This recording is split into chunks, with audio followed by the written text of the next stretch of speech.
Hi there, just thought I'd do a bit of a clip on what we've sowing out and the baby plants we've got going on at the moment and show you how everything is going. Rightio, here we have a cage. I built that cage on the weekend for this barrel. I'm not 100% happy with it. I'm going to take those stakes out and actually put some stakes in on the outside, so just give it a bit more support. It's just a little bit, I don't know, a little bit wobbly and feebly for my liking. Feeble for my liking.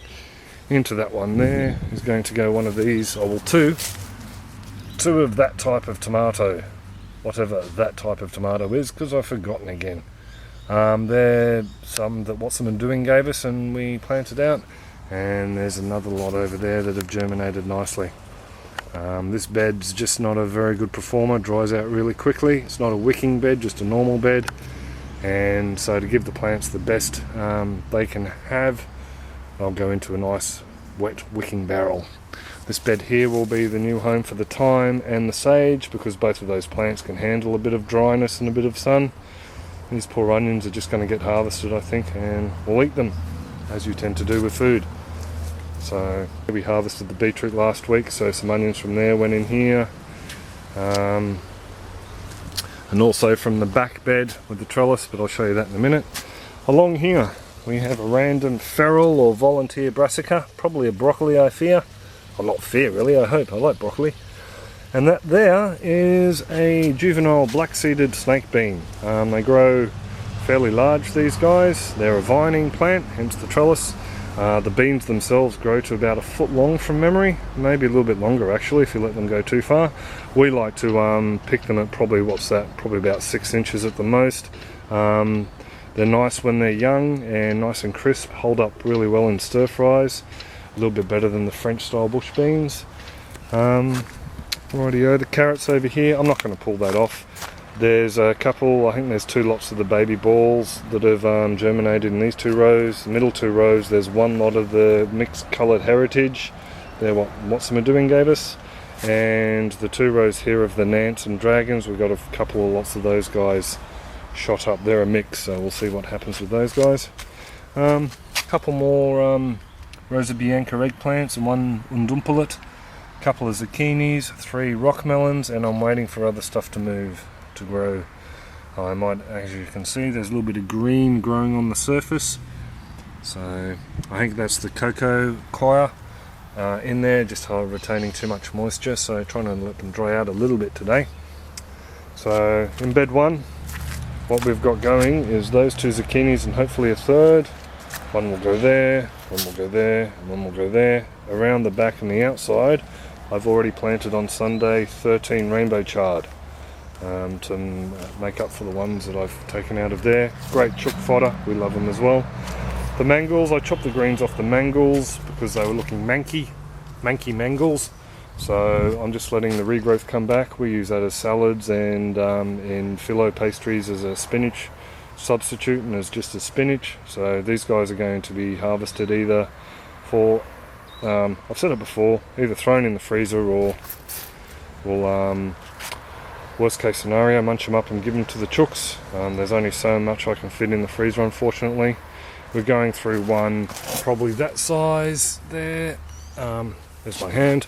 That size there for a coleslaw, every coleslaw we make. So one of those guys there probably make up about 5 coleslaws. Anyway, I digress. Bed number 2, back here. Black-seeded snake beans. There's a row of mangels along here I planted on Sunday.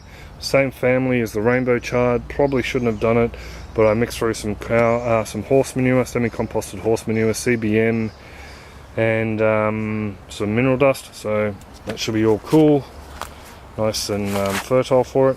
Along here, I'll just show you. I used 10 pegs over the far side there, just to mark on the rows where I had planted out. So those 10 pegs denote a row until the seeds sprouted. Well, that was last Wednesday and they had sprouted. So I now know where the rows are and it's all looking good. I did 1, 2, 3 rows of kohlrabi, purple Vienna, and then I did 2 rows of mango, except it was dark and late, and I inadvertently did 5 rows of kohlrabi, and then 2 rows of mangel. So we have a mixed row there of mangel and kohlrabi. But that's all good. I'll let them fight it out. Kohlrabi grows pretty quick. So that's bed number 2. There's the thyme. It's taken out of the back bed, which is just around here. He was taken out of just down there, and he'll be planted out the front there hopefully this afternoon when it cools down a bit. Rightio, this bed here, I dragged the volunteer or Kent feral pumpkin that was shot up underneath the lemon tree over there. I dragged him up and put him on top of the bed as nice as I could, and covered a bit of him, as you can see there, in soil. So what that'll do is that'll make it send down roots into the wicking bed and give it an available source of water at all times. So these things get knocked around pretty badly in the summer sun here, so we'll let him grow out down here now and onto the grass where he'll send more roots down. But anyway, that'll give him a permanent and reliable source of water. Along the front here I have 2 rows of 10 in each row, 20 baby popcorn planted. Those seeds went straight in last Wednesday, and I have 2 rows, actually no, sorry, on Sunday, 2 rows of baby popcorn here, 10 in each row, another 20, so we have 40 all up. These guys here were soaked in water overnight, so just a bit of an experiment to see how they go, whether they go better sown directly or soaked. We shall see. Very intriguing. So we'll just see what happens with those guys. Baby popcorn, before the silks form, you can eat it as a baby corn, as in Asian cooking, Chinese style cooking. Let them mature, silks drop off, corn matures, popcorn. So yes, dual purpose corn, should be interesting. Along the back here I have 3 lots of Madagascar bean, 2 seeds in each, so 6 lots of Madagascar beans to grow up here. We like them, grew them at Bundamba, they were great.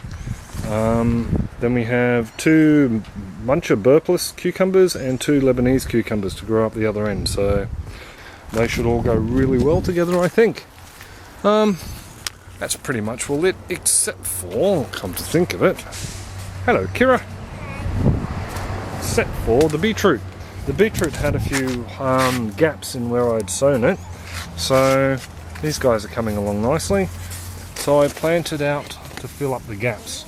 Now these gaps were either caused by poor germination, that's one theory, but the other theory is because it's a 1 1/4 metre strip of no germination, I probably forgot to put seeds there. So we re-sowed them, so that'll give us a bit of a gap in our harvesting schedule. And over here I planted some more just to fill in a gap there. Sunflowers are doing really well. Slight interruption there, sorry. Back to it. Sunflowers. The sunflowers, thought I'd just ask a question. Bianca'd like to let them go to about 1 metre tall, 80 centimetres a metre tall, 3 foot, and then thin them out to the healthiest sunflower in every spot. As you can see, there's 3 there, 2 there, 1 there, 2 there, 2 there, etc. My thought was, because they're in a wicking bed, they got all the water they could need, and because of the way we're fertilising them, they got more than enough nutrients. So my thought was maybe thinning them down to 2 in each section, and letting them go from there. If you think that's a bad idea, well, let me know below. I'm open to all suggestions. I'm a newbie at all this gardening stuff, so it will be very handy. Yeah, so I think that's pretty much all it for the new plant sowing update. I might try and get an aquaponic one done later on in the week. I'll just see what happens and how far I get. So anyway, have a good one.